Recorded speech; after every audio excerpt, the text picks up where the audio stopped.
Morning. This is April 2nd.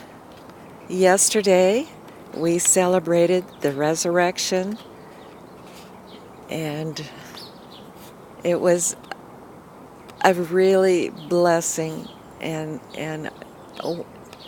just to be able to celebrate with fellow believers the resurrection. And then yesterday, I took time to read all four gospel accounts of the resurrection.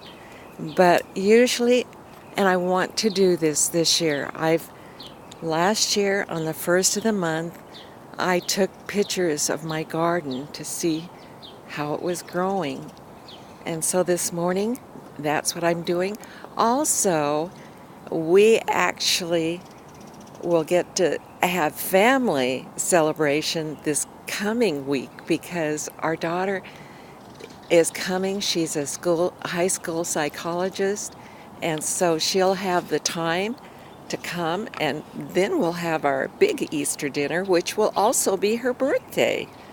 But back to my garden, and I love planting the little seeds. To me, it's like another resurrection. I put in these seeds that don't look like they're going to grow, and they do. But I want to tell you a little bit about a history of my garden. This is the 8th year, and actually, I think it's 7 years that you'd count for us to be here, but we got started with this little bed over here, and it was 1 block high, and it was blocks that I could find all around every place in the property, and my son donated me some. And this oak tree, it's been here, it was probably planted by a bird. I see the blue jays plant acorns all over my yard, so I'm sure they did. And it was a lot smaller 8 years ago. And it's in the wrong place, and the power company about every other year comes and cuts on it. But so this bed was more in the sun, of course, when we got here. And I think I had carrots. I forget what all I had in it. But then this was the next bed that went in, and it doesn't, I'm going to put carrots in this bed. I haven't got them planted in. The snails just about ate all my radishes down. My friend had given me some seeds to plant, and a few of those had come up, and I think the snails have pretty well demolished them. But we are working on the snails, and that's another thing. When we first came, I'd never had snails in my garden. And I don't know why. Idaho, I suppose, has them, but I didn't. And the first years here, we didn't. So it was in the last 3 years that I really battled with them. But another thing we did as we put in, let's see, we had 1, 2, 3, 4, I think five beds. When we had 5 beds in, we put weed block down all through these paths, and probably this is the one you can see most of that still has gravel, and everything was gravelled. It looked like Sunset Magazine garden. I mean, it was really neat. And snails didn't travel on the gravel. But that weed block that you put down, and they say it will last 10 years, I'm sure it lasts 10 years, but it doesn't block any weeds. And I don't want to use Roundup. So that's what happened. But also, just things have changed. In this bed, at one time, I had okra growing so tall that we had to get our 10-foot ladder, and my son picked okra for us because he's taller than we are on top on the 10-foot ladder. Okay, anyway, this bed used to be my favorite, and of course I got so many perennials in it this year. And I told you something wrong about the feverfew. Slugs and snails, they say, do like it, but I'm going to eat a piece. I never thought they would because it is so bitter, and it's an herb.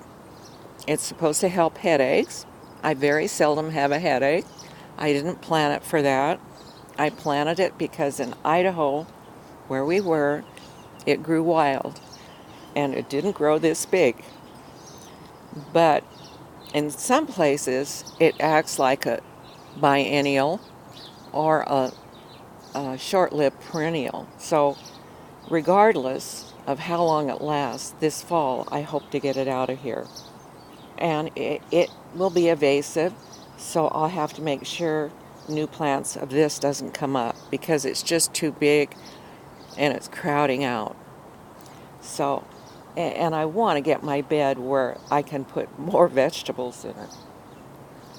Okay, this one, and it's the same place I had tomatoes last year, and I know you're supposed to rotate, and I have in the past, but I want to show you something. And I don't know if it'll show, but this is mulch, this is mulch, this is... finally I'm getting down into the dirt. And there it is. And I've planted my marigolds. There they are. And marigolds and tomatoes go together. They're a companion. They help. The marigolds will help the tomatoes. I've planted some cucumbers at this end and some cucumbers at the other end. Last year, we didn't have any tomato cages around them. This is the first year I put in tomato cages, but last year we couldn't walk in this aisleway. We could hardly walk on the other side. It was really hard to get to the tomatoes to even pick them. So, and my husband always feels sturdy. To me, they look more like a jail cell instead of a cage. But anyway, they're in there. I hope it works. And then my peas are blooming, and one of these days we're going to have peas. I just see the blossoms. I don't see any little pods yet, but they'll be here sooner than I think. And yeah, see how nice? I've started thinning the beets out and eating them. I like the beet greens really well. I like the beet itself too. My father always used to say, I like beets, just not well enough to eat them. But I like them to eat them too. And also in here, believe it or not, I don't know how it'll turn out, but I've planted my bush beans in this bed. And I'm hoping, I see something happened to one of the, of my sweet peas. It got broke off or something. Not sweet peas, the edible pea pods. Anyway, I've planted some bush beans in here, hoping that by the time they come up, the peas will be all eaten. And if they don't, I planted them really early, and I don't see any coming.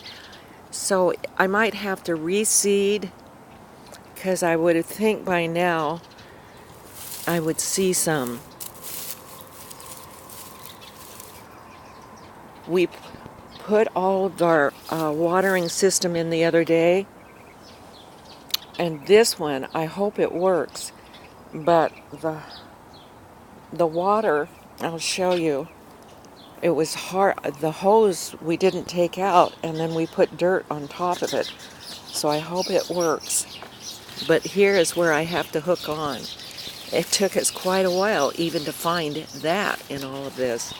And my Swiss chard is starting to go to seed. You can see some right here. And we'll pick that for a while and as it goes to seeds and feed it to the chickens. And I'll keep eating it for a while yet. Okay. Um, I'll end off. Oh, I'll end off and show you. Oh, two more things, I think. Finally, I decided to take the lemongrass clear out. And so it gives us this much more space. It's planted as a zucchini in here. And by the way, I've got zucchini planted in 1, 2, 3, 4, about 5, 6, 7 places. Not all in the garden.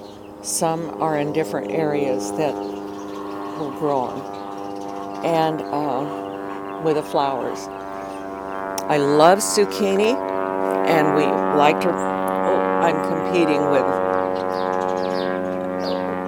There's this airport not too far from us. Anyway, I like to give it away. I like to give as much away if I have surplus in my garden. But I give it to my son. We give it to the mailman, who gives it to other people. So he delivers it, not on his route. Okay, this is the other thing. This is what we're growing for the chickens. And it's hairy vetch, it's field peas, and once in a while you can see little oats coming up. But it's got a ways to go yet, and then we can turn the chickens back in. Okay, and that's it for today. And this is how my garden is starting out in April. Have a good day. Enjoy your garden.